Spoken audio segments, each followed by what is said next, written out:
Nous ne sommes pas à une réunion ordinaire des parents d'élèves, mais plutôt à une formation organisée au profit des enseignants des communes de Savalou, Dassa et Savet.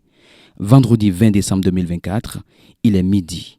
Ici, au Collège d'enseignement général 2 de Savalou, pendant que les élèves sortent des cours, une vingtaine d'enseignants sont capacités sur la MEFOS, la méthode de formation par les cercles d'études. Chers camarades,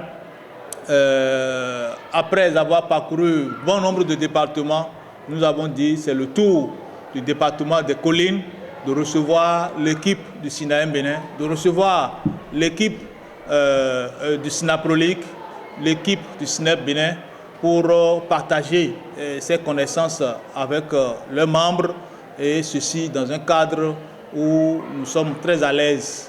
Chers camarades, je voudrais m'assurer que les connaissances que vous allez recevoir ces 2 jours de formation, ces connaissances seront utiles pour vous parce que les thématiques qui seront abordées sont des thématiques qui participent à l'amélioration de vos compétences professionnelles et syndicales.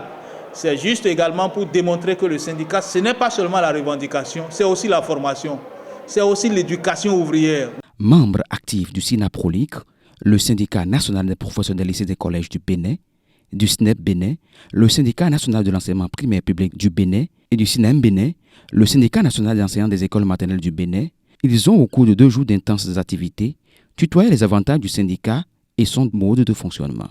Après avoir étudié les concepts liés à la MEFOS, la méthode de formation par les cercles d'études, les militants de ce trio de syndicats de développement affiliés à l'UNSTB, l'Union nationale des syndicats des travailleurs du Bénin, savent davantage sur la pratique.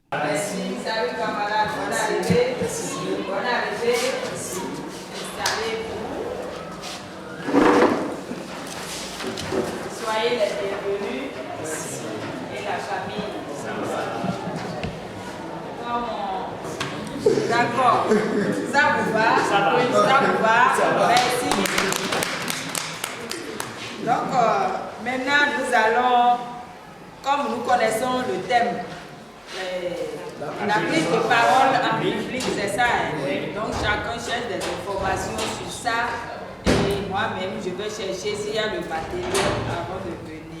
Dans une approche active et interactive, les participants ont touché du doigt des notions sur la commission administrative paritaire, les normes EQF, l'école de qualité fondamentale et les finances syndicales.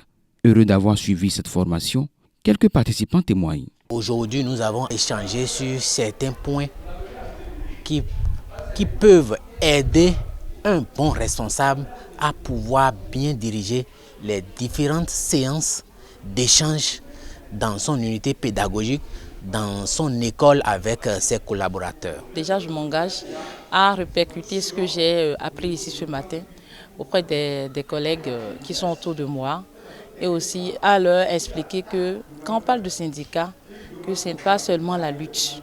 Et la lutte peut se faire de différentes manières, surtout qu'aujourd'hui, l'environnement politique ne nous permet plus d'aller tout le temps en grève. Donc il faut quand même recourir en fait aux bases, au premier but du syndicat, c'est-à-dire la négociation, les formations, l'information, pour que chacun quand même puisse savoir ce qu'il doit faire normalement et qu'il n'y ait pas de soucis. Et quand il y a de réclamations, les négociations priment.